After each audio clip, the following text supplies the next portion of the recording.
Okay, now I'm going to show you a bunch of great hip, glute, and hamstring exercises that you can do at home without any special equipment. The first is a series of lunges, three-way lunges I call them. Now I happen to have a couple of 8-pound barbells, but you can use a gallon of milk, you can use a growler of beer, you can use anything. Just hold it in your hands up by your chest. I'm going to kneel down so you can see like this. But mostly I want you to concentrate on what my legs are doing. The first one is just a straightforward lunge, and this is as much about balance as anything else. So you start with your knee up.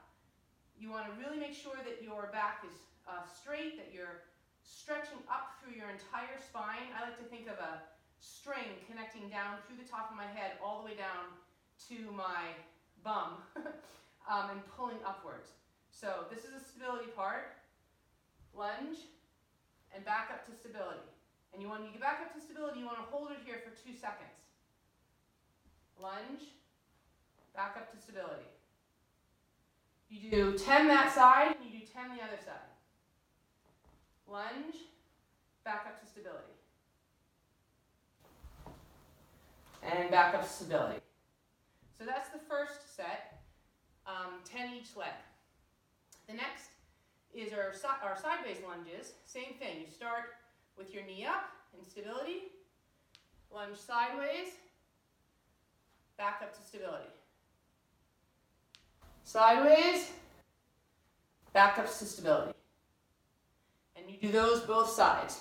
And again, when you come back up to stability again, you really want to make sure you are elevated and pulled high through the from your lower back all the way up to your neck.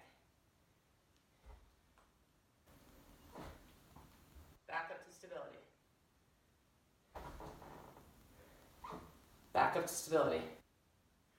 Okay, and then the last set have a rotation in them. So you start forwards, and you're actually going to turn 90 degrees and lunge back up to stability. Whoops, sometimes I don't get it right either.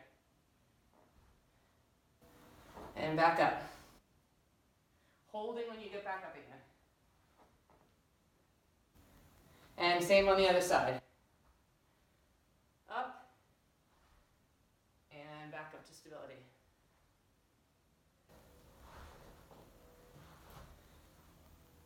Okay, same thing, 2 times 10, both sides.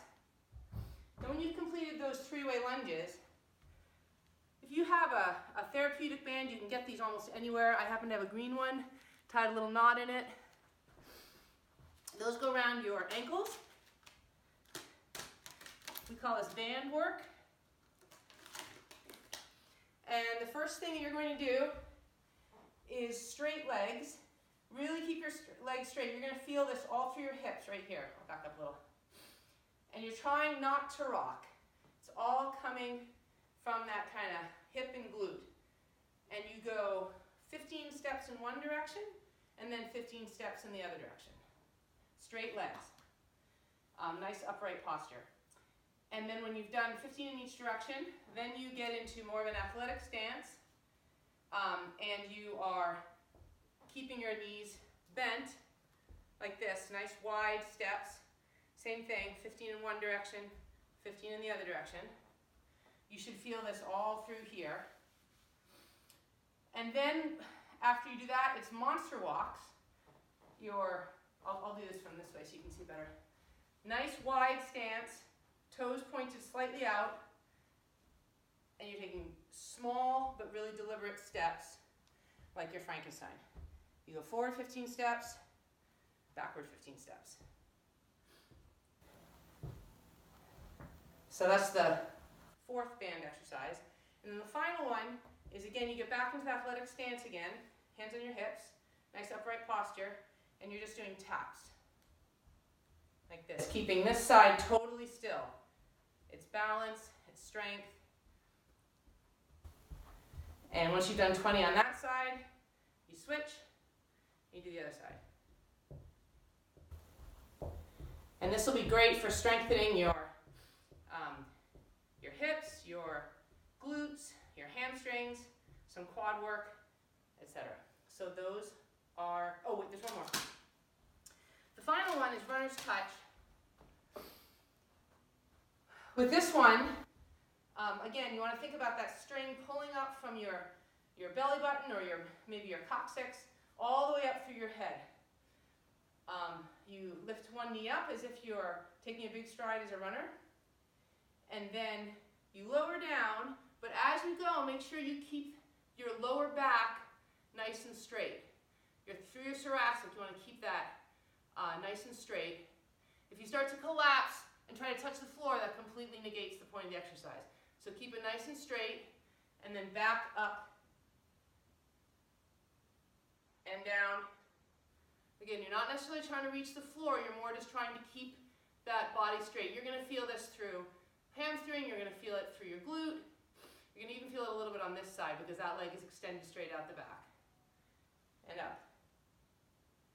Again, balance and stability, and then you do it on the other side. A lot of times one side is harder than the other. You want to try to keep your hips parallel to the floor. I found when I first started to do these that, especially on this leg, my left hip wanted to rotate towards the sky, so I think a lot about keeping that pelvis parallel to the floor. And that one's called runner's touch. And that's it. Those are your hip exercises.